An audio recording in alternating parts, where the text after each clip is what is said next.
Okay, I think I figured it out. Can you hear me and see me now?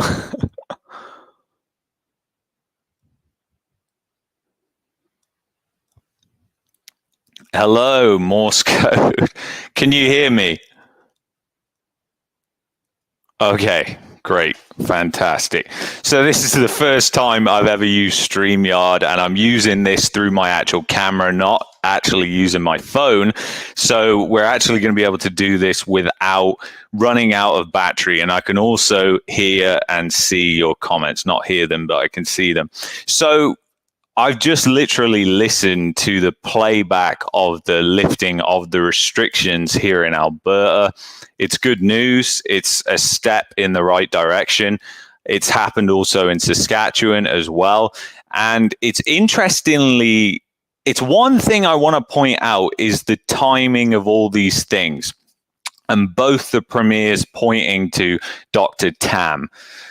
Don't you think it's a little bit coincidental how the dates around the release of these restrictions are so similar? I mean, I just think it's absolutely insanely similar, and there's something going on there, probably coming down from the federal government. I'm expecting that all the other provinces are going to follow suit down the road over the next couple of weeks here.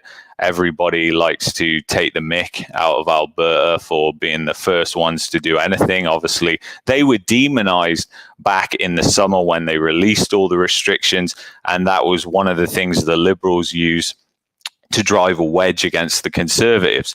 But more importantly, I want to talk about a couple of things that I got written down here. I don't often read from notes, but in this case, it's very important. So I just heard that a judge has ordered to the police in Ottawa to give the fuel back to the truckers.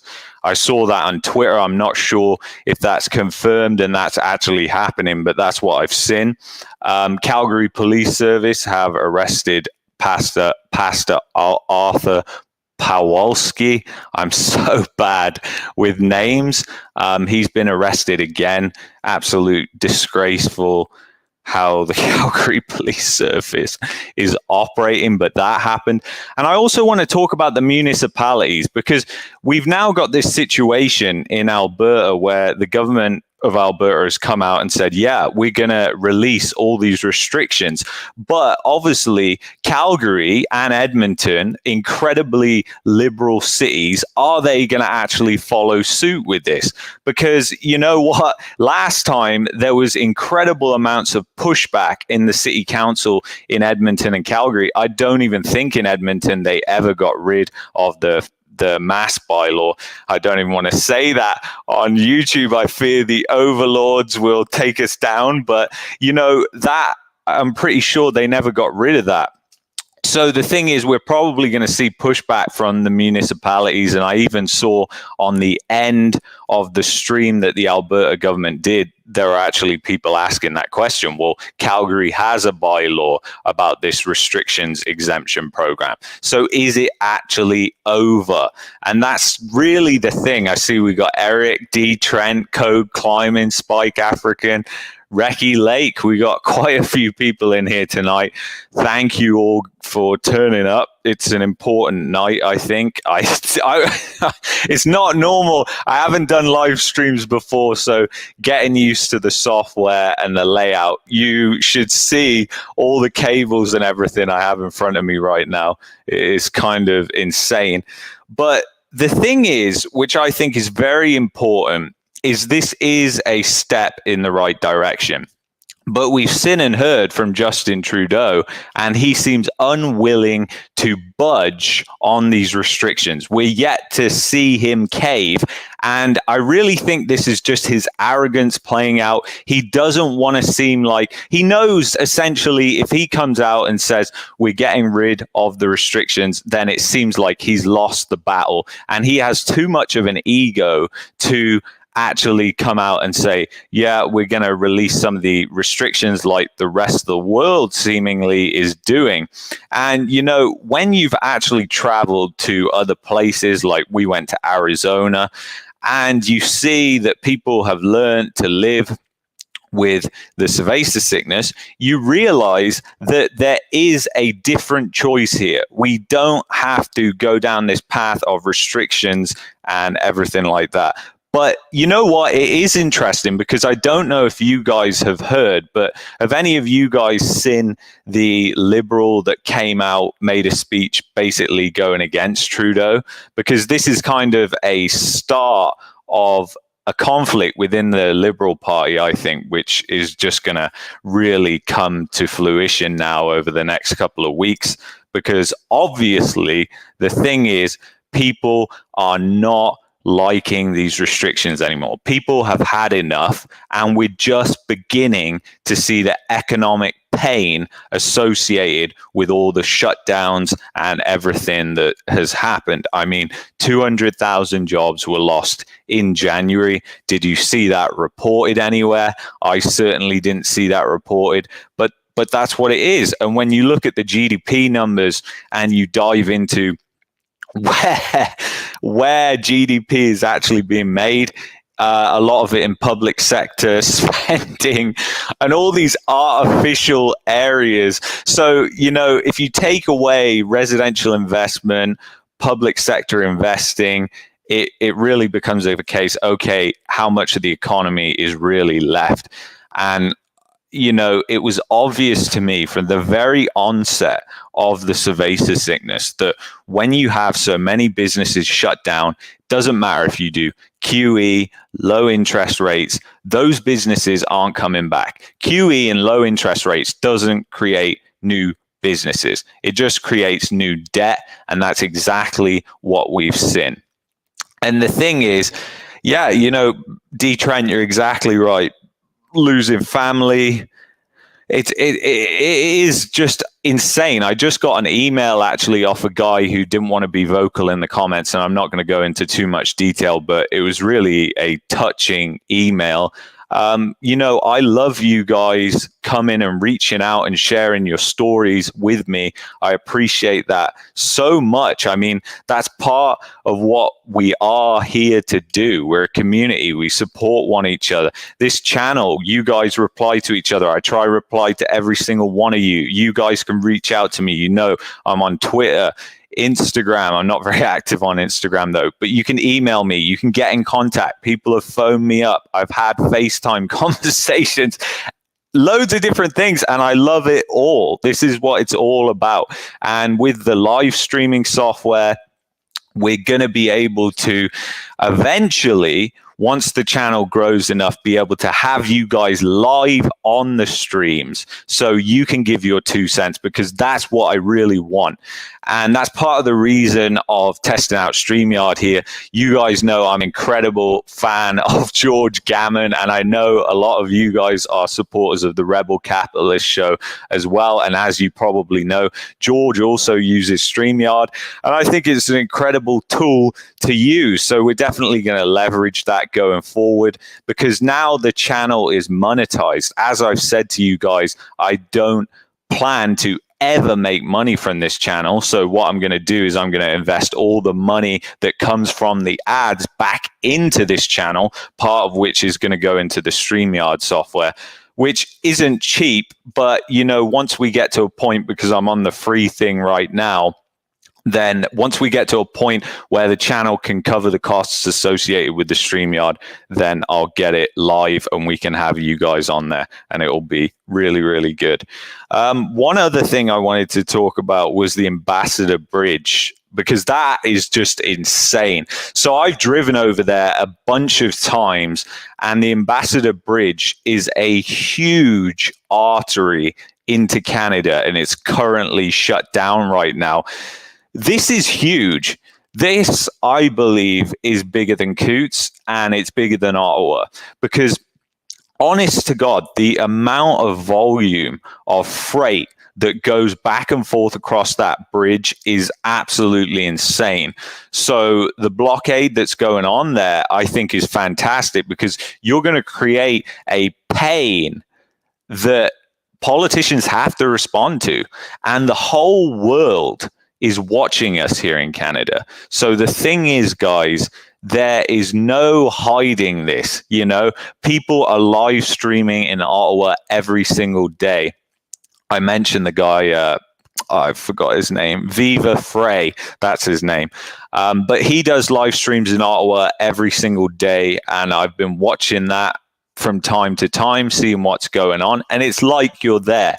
So the thing is, people are watching this from around the world. I think when I was watching earlier, he had 30,000 people on that live stream. Just think about that, 30,000 people. It's absolutely insane. So I think that is fantastic because these things are being publicly documented. Now, I've heard different rumors circulating about what's going to happen in Ottawa and what the police are going to try and do. But the fact, if this is true, that the judge has ordered Ottawa City Police to give the fuel back to the truckers, then I don't think it's going to be happening. They were saying that they're going to break into hard tactics, basically. So it's absolutely insane. We'll see what happens. But you know what? It's going to follow suit. I mean, Saskatchewan, Alberta will always be the first places. I think probably next place is going to be BC. BC is usually near enough the same time as Alberta. So I think we're going to see some sort of announcement from BC over the next couple of weeks. Thing to remember is nothing's actually changed for a lot of the population in Alberta, for instance, because these bylaws are still in effect. So nothing has actually changed. Tomorrow, unless they remove these bylaws, I can't even call it the restrictions exemption program is just, I mean, he called it that because obviously he didn't want to call it a passport system because he openly said in the summer that he would never implement a passport system. So he called it the restrictions exemption program, which is just utterly hilarious. But that program's still going to be in effect. That's the fact of the matter. So nothing is really changing tomorrow as we would have thought. But it's a step in the right direction. And I thought it was enough news to come on here and actually discuss and talk about it. Thank you, D. Trent. Yeah, Quebec is unlivable. Can't go to the gym, can't go to restaurants, can't even go to Walmart. Yeah, Quebec has been one of the most authoritarian places throughout the entire cerveza sickness. And I think there were certain highlights that you could have probably recognized that this was coming down the pipe, because let's face it, even before the cerveza sickness, Quebec was an authoritarian place. They've done many different and had many different controversial bills that have happened there.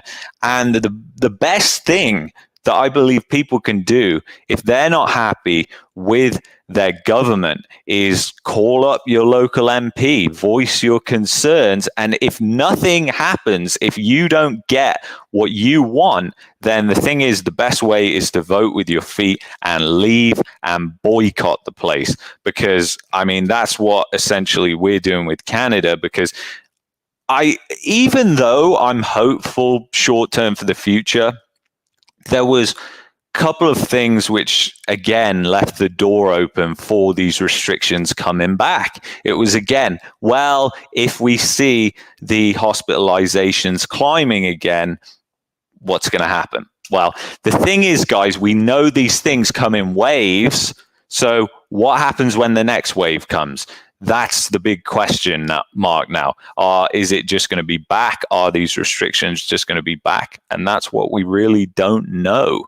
So we have to kind of realize and be practical to a certain extent that, yes, this is a good step in the right direction. But really, it's like I put in the title, is this false hope? Are we, again, getting false hope? Because, if you'd asked me in summer, are we going to go back to the restrictions? I would have said no way. I would have said no way, because I said, I even had conversations with Jess, my other half, and I was like, you know what?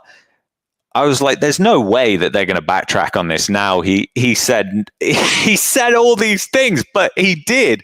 And you know what? These politicians, they do it time and time again. They say all these things. And even I get duped. We all want to have that hope. The fact is, we all want to have that hope. And it's often hard not to get sucked in by it. And you know what? It's kind of funny in a way, because you can relate this to FOMO. You can relate this to trading and investing. You can relate this to a lot of things. When we get this emotion, like when I was an unprofitable trader back in the day, when I was in an unprofitable trade, I would be telling myself why I need to stay in this trade. I would be, it would pull back a little bit and I would go, oh my God, I'm hoping, but I wouldn't walk away, take my stakes off the table. I would just hope that would turn into this big move, which was just completely improbable. And it's the same thing with these mandates. We get thrown a bone and we're like, okay, yeah, you know what, you want to be hopeful, basically. But the fact is, it still remains that he's left the door open for future restrictions still, because again, it's depending on hospitalizations, cases, all these different things. And we know it comes in waves, guys. It comes in waves. So what happens when it hits the hospitals again? What I want to know is why on earth, 2 years into this cerveza sickness, are they only now talking about ramping up capacity? Only now. Is that the real hope? Is that what we should be looking at? Because that was something that I haven't really heard him talk about before. And it was ramping up hospital capacity. And even he admitted that OECD's stats are Canada has one of the lowest hospital beds per capita compared to the rest of the G20. So really, we got to figure it out. Like, what is going to give here? Because we can't keep going back to these restrictions. But, it's like I said on the last live stream, this Rumble thing is really, really interesting to me. Because when the CEO of Rumble came out and he was like, we're moving our headquarters to Florida, and the reason is, it isn't because freedom of speech is limited in Canada right now. It's because we know that it's just going to keep getting imposed on going into the future. They stopped that bill, which was to stop free speech, essentially, or regulate the internet. And now I even saw the other day that they're trying to bring that back from the grave. Now, I think it's going to not pass again, because, again, you've got an even more of an uprising now and a call for freedom. And this couldn't have come at a better time, in my opinion.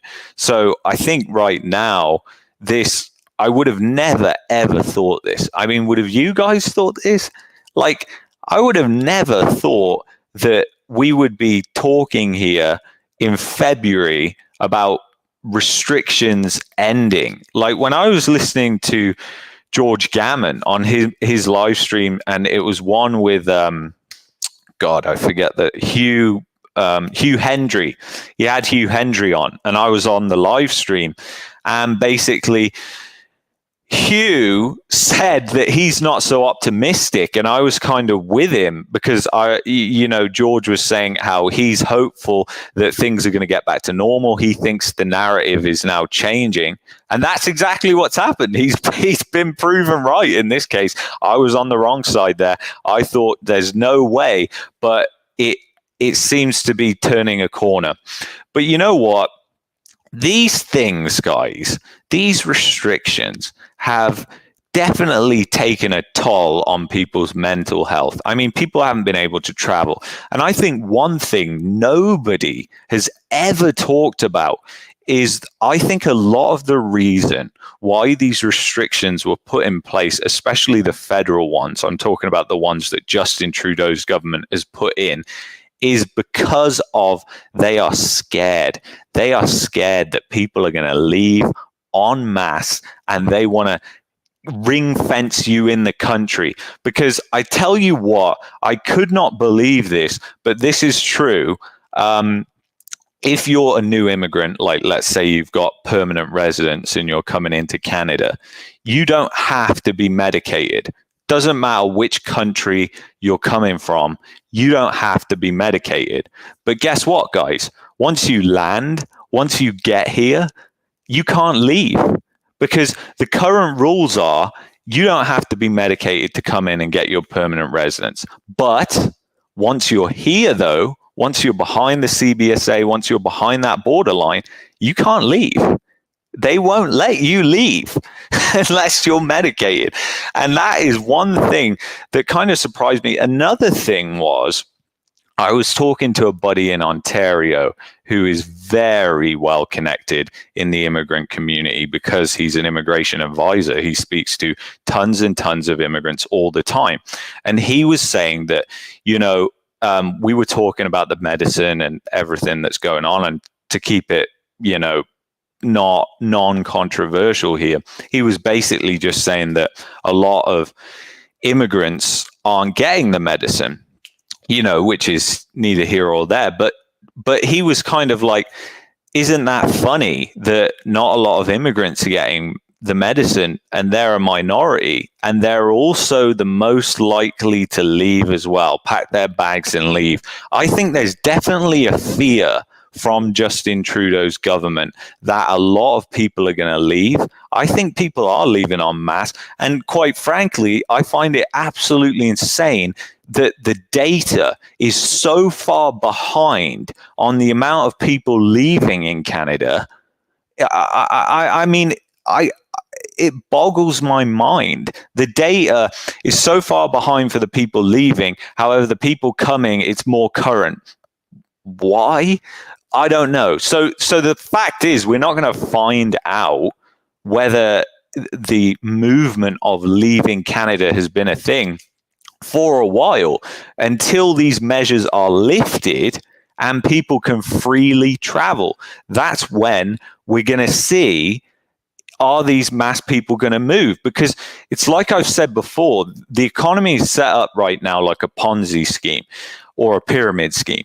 You imagine you've got this great big pyramid, and the people on the top, they're going to be the winners. They're the ones who are leaving. I spoke to that realtor in the Okanagan. I did a video on it. You guys probably saw it.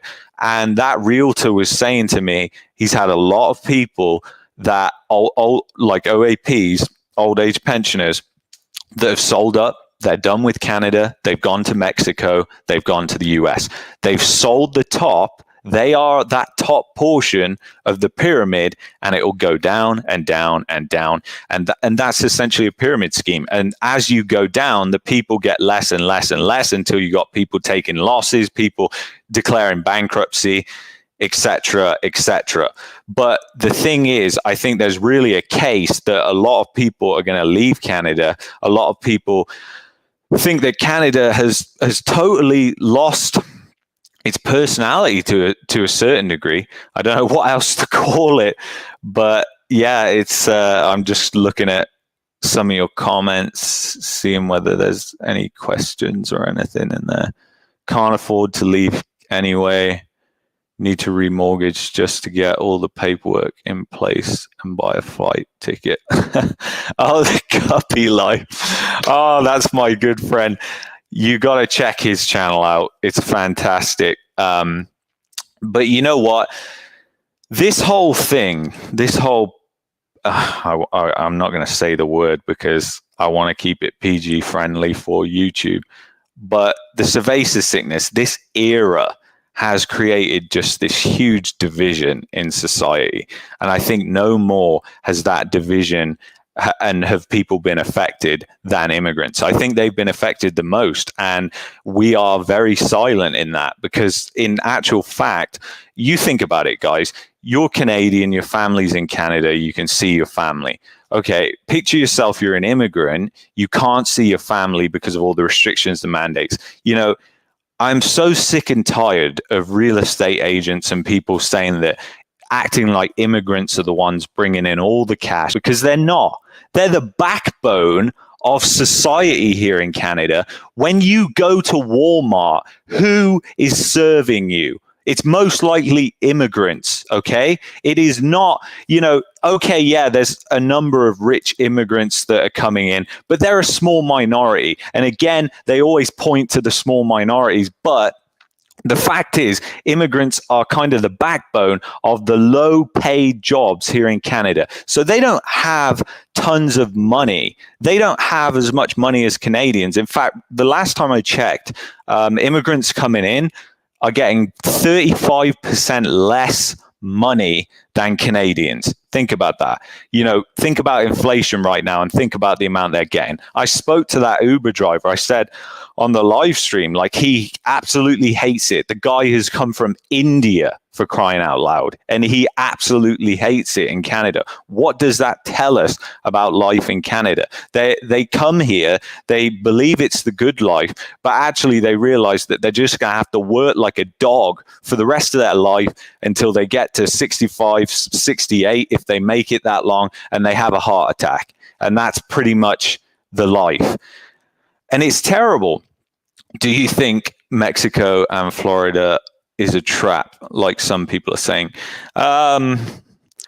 You know what? Mexico, no. I'm really into Mexico. I've been looking at Mexico in detail. It's just not, Florida. You have to remember Florida is part of America. So even though DeSantis seems like he has a lot of things going for him, Florida is it's a state in America. So, but again, it's a very free place, but it's incredibly expensive now. Like, I would just, Florida, I wouldn't move there now. No way. Again, it's in a huge bubble. These places like Florida, Arizona, where we went to, massive, massive bubbles. And again, their economies will be impacted when this stuff reverses. Guys, if you haven't seen The Big Short, I would suggest you go watch that film right now, because you'll be watching that film thinking, it's one of my favorite movies, by the way, but you'll be watching that film thinking, oh my God, I can draw so many comparisons to what is happening right now. But one thing is, at the end of The Big Short, it says about bespoke tranche opportunity. And it says that it's basically a new CDO, and they started selling this stuff in 2015. Well, I caught the end of The Big Short, and I decided to Google to see if there was anything surfacing about bespoke tranche opportunity. And I found an article that was last year, and it said that investors have been gorging on BTOs. We'll just call them BTOs instead of going bespoke tranche opportunity. But BTOs are essentially CDOs. They're the same thing that was partly responsible for crashing the global financial system. And they have been gorging on them hundreds of billions of dollars. So that was really concerning, seeing that, and the fact that that was so underreported again makes me even more concerned about the state of the financial system here in Canada, and not here in Canada, the global financial system is what I mean to say. But the thing is, looking into that, reading between the lines, once again, we're having the same things happen over and over again, because we have this same broken system where a crisis happens, something happens like the dot-com bubble. The government's response to that is lower interest rates, fire up QE. I'm not going to say the printing presses, because that misleads people. There's a lot of people that believe, I've had a number of comments over the past couple of weeks about money supply and how that is basically can explain why housing prices have gone up so much. It's a load of nonsense, because the money supply follows the amount of debt that is being created. And the thing is, if there's a lot of debt being created and there's no productivity, there's no wage growth, then that's not a good thing, guys. And that's completely unsustainable. But the thing is, the future, I just don't know where we're going to go from here, guys. It seems like this year is definitely going to be hugely turbulent.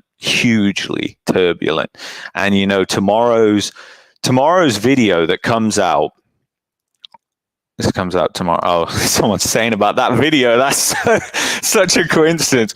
But the video that comes out tomorrow, you're going to want to watch that, because a lot of people, I think the video will do as normal as possible, but people do need to see that video. I think that needs to be pushed out just a little bit more. I'm hoping it catches some sort of wave,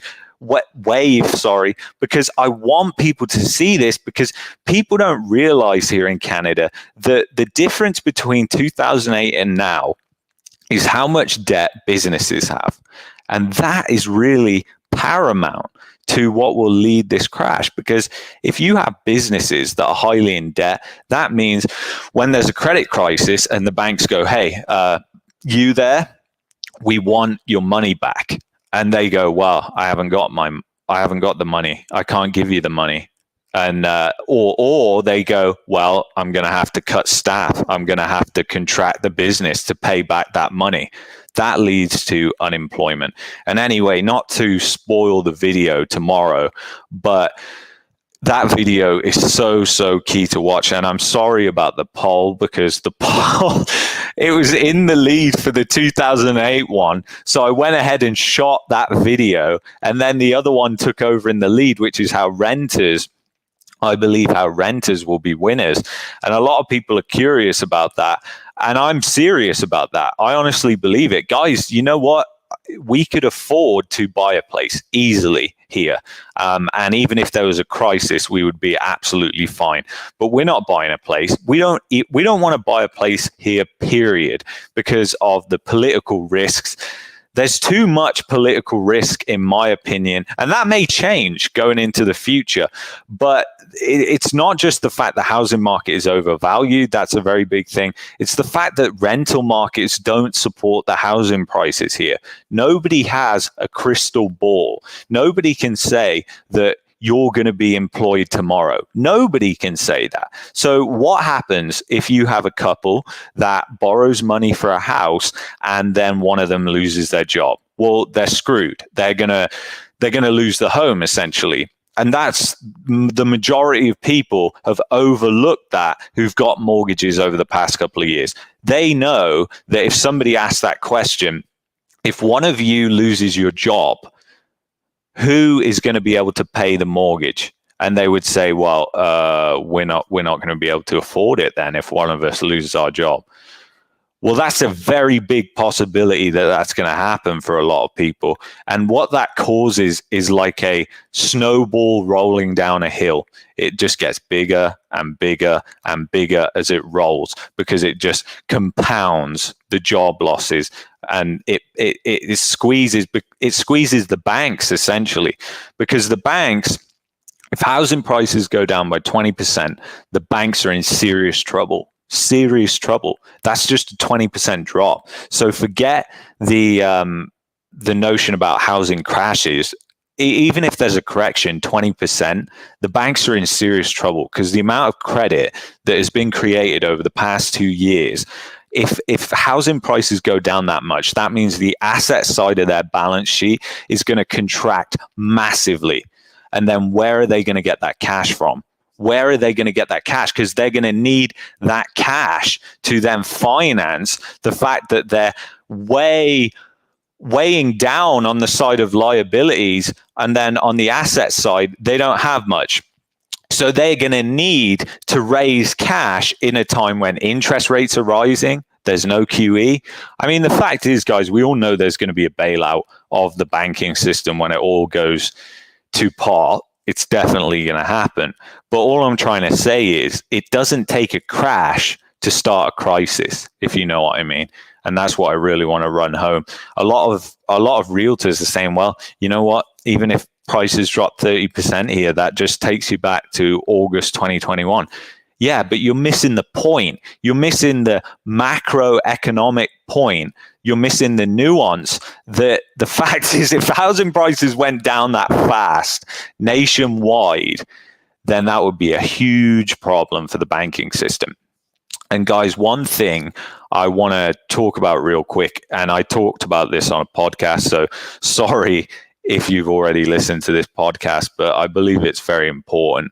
And that is the Canadian dollar. Look where oil is trading right now. We're above $90 a barrel, and the Canadian dollar isn't even above 80 cents. What is that telling you about the health of the Canadian economy? We all know on this channel that it is beaten up and it is ready to drop on the floor and keel over. But the thing is, a lot of people aren't looking at things like this. There's signs everywhere that things are starting to crash. And the Forex market, you know, a lot of people will say, oh, the Forex market, Luke, it's incredibly speculative, but I disagree. The Forex market is not under control of the government or central banks. Remember that. And one thing that happened on Friday that nobody was watching was the Canadian dollar sold off nearly 1% against the US dollar after that jobs report. That jobs report meant a lot to people holding Canadian dollars. So I can tell you, people holding Canadian dollars are looking at the economy and they're getting nervous because they know once jobs start to dry up, and they're already drying up, the risks of people defaulting on their debts, which are so sky high, one of the highest in the world, are very high. So just something to bear in mind there. When did you move to Canada? Moved to Canada back in 2016, D. Trent. Let's see what else we got. Crisis mean more power grabs. Yep, that's pretty true. They're using the crisis to create more power grabs. You know, the thing is that I believe really is, even if this all ends now, you know, what's next? What's next? Is it the electric car debacle? Because it's going to be like, okay, we've all got to have electric cars now. Because you know what, guys? The thing is, electric cars make no sense. You don't have to be a rocket scientist. You just have to look into what goes into making an electric car, how long it then takes to become like net zero emissions compared to the average gasoline car. You don't have to be a rocket scientist. The information's all out there on Google. But there's a big push for electric cars that's going on, more so in Europe, but it's coming to Canada, it's coming to America. And the thing is, what's going to be next? Is it going to be, well, we're banning all gasoline powered vehicles? You can't drive anymore. You have to get an electric car.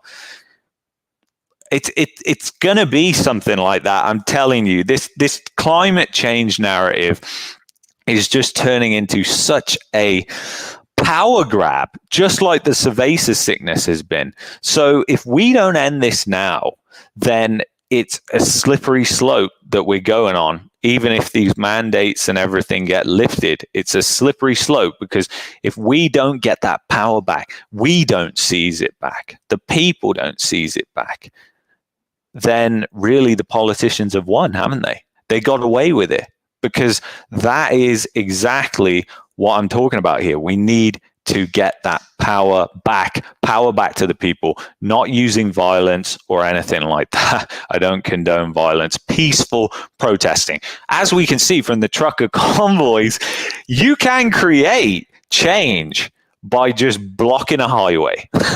That's exactly what has happened. And God, we got to thank those truckers. And the fact is, you know what? I'm going to take a look and see what they're up to now on the Give, Send, Go campaign. They're up to 7 million US. So what even is that? Probably a lot, because the US dollar is God, it's too many zeros. Canadian dollars. No, I got this the wrong way around. I'm doing CAD to USD. It's USD to CAD. It's nearly $9 million that they've got now, guys. Absolutely insane. So it's so you got a Tesla.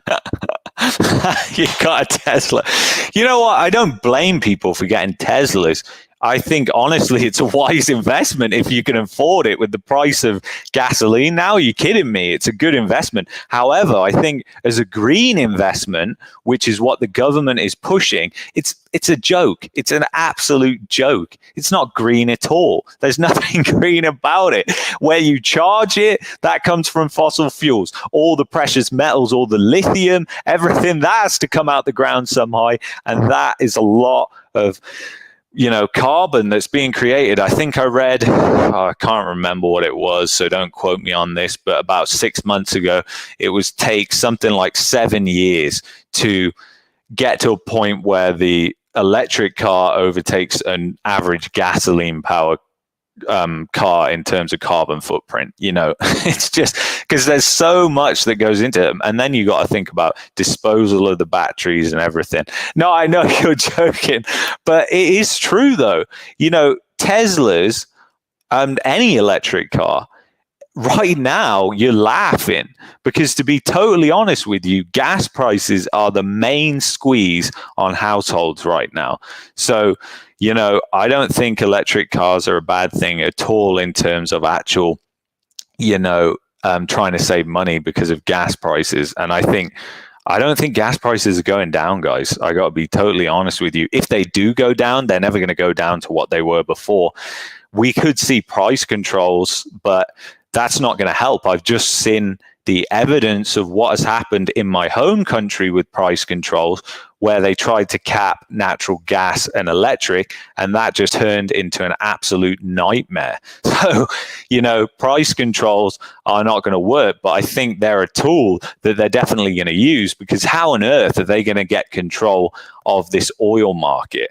And the thing is, it's actually really funny. I've started to rotate out of my oil position. I had positions in oil stocks, and quite frankly, I was getting to the point where, again, it just seemed like the market is getting too frothy. And for me, it's not about trying to maximize and try and sell the absolute top of the market. I know it will probably go higher than $100 and everything like that. And I honestly don't care about that. It's more for me, the things that have protected me in the past with my portfolio anyway, have been when markets have got frothy, when it's on the news every day, oil $100, oil $100, oil $100. I'm like, I don't want to be in there anymore, because you know what? That $100 is going to be a massive resistance for the oil prices, possibly anyway, could be wrong.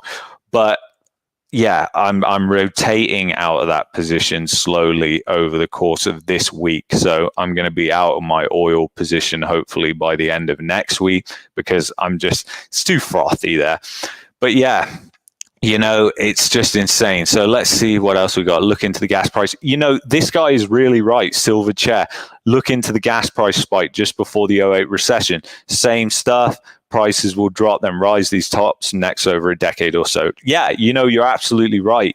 Gasoline prices were hitting, and there's actually been many cases made for that was a contributing factor to the 2008 recession. And I definitely think it was, just as it will be for this one, because Jeff Snyder and Emil Kalalos, I can't say his second name, but anyway, they have a great podcast called Making Sense on Spotify. Jeff Snyder is way smarter than I am.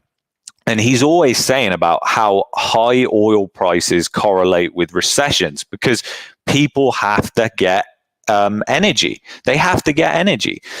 So the fact is, guys, people have to get energy, so they have to pay for that. That's not something they can avoid paying. Yes, they can try and cut back on gas here and there, the discretionary trips. But if you've got to go to work, you've got to go to work. And what's happening right now is interesting, isn't it? Because if we see ends to the restrictions, which we're going to see, then a lot of people are going to be getting that call. They're going to be getting that call. Hey, can you come back to the office?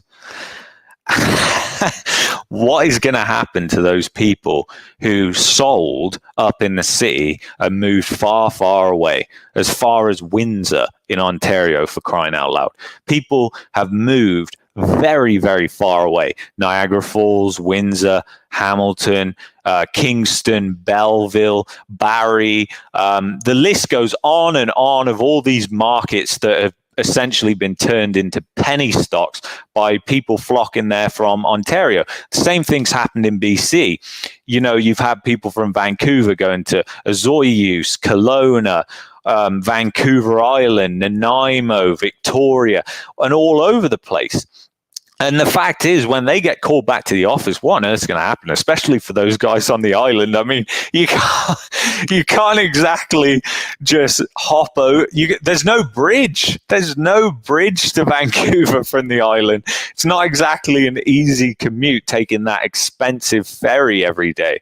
So I think really that is something interesting to think about. High gas prices definitely going to be a feature of this recession. I definitely think it will be one of the causes, because at the end of the day, people have to pay for gas. So it's one of those things. We're retired. We go where we want. Love that. I need to retire. I want to retire, but I love what I do too much to retire. $100 to fill 07 Honda Odyssey in 2000. Remember that like yesterday. Wow. It's absolutely insane. In the 80s, fuel was 39 cents a litre. You know, it's interesting you say that, because right here, guys, I'm going to frame this and put it on the wall. I don't know whether you can see that. It is, what's the date on that? It's 24th of April in 2020, and as you can see, the price I paid for gas, 58 cents. 58. only somebody as sad as me would keep something like that so that I could frame it. But the fact is, this may this may, you know, I may be pointing to this when people come around to the house in 10 years and going, look at this, guys. This was only 10 years ago. Gas was 59 cents. It's just so funny. But, you know, you say it was 39 cents in the 80s. Isn't that crazy that we got down to that level? And how fast did that happen, guys? That's another thing I want to highlight. That just shows you how quickly a market can rapidly deteriorate. But anyway, guys, I thank you so much for being on this stream. I'm going to love and leave you because I got to go to bed. It's only 8 o'clock here, but I don't know whether you guys know. I get up at 4 a.m. in the morning. I do all my trading really early in the morning. So I have to be up mega early in the morning. So it comes with early nights as well. But let me know if you enjoyed this stream. I've really enjoyed doing it, and it will be great to have you guys on this stream, have you guys participate in this and take calls. I think that'll be awesome to actually get your thoughts on what's going on instead of just hearing me hop on, because I love to hear from you guys. I hear from you guys in the comments all the time. And that you motivate me. You really keep me going. You know, I get a lot of stupid comments, as you can imagine, but 90% of them are positive and motivational comments, and I can't thank you guys enough for supporting the channel. We had a little bit of technical difficulties at the start of this, but I think we've got this ironed out now, and this weekend anyway, hopefully I'm going to be doing, if it's still going on, I have no idea, but if it is, I'm going to be doing the Freedom Rally in Calgary. I'll be doing the walk and I'll be live streaming it. Unfortunately, it'll have to be from my phone, unfortunately, because the camera, I've got it connected to my computer so I can do this live stream. But I don't think I can have it connected to my phone, or maybe I can. I'll have to look into that. But anyway, guys, thank you so much for being here and part of this stream and part of this channel. And you know, I can't thank you enough, guys. Anyway, I will see you on the next video.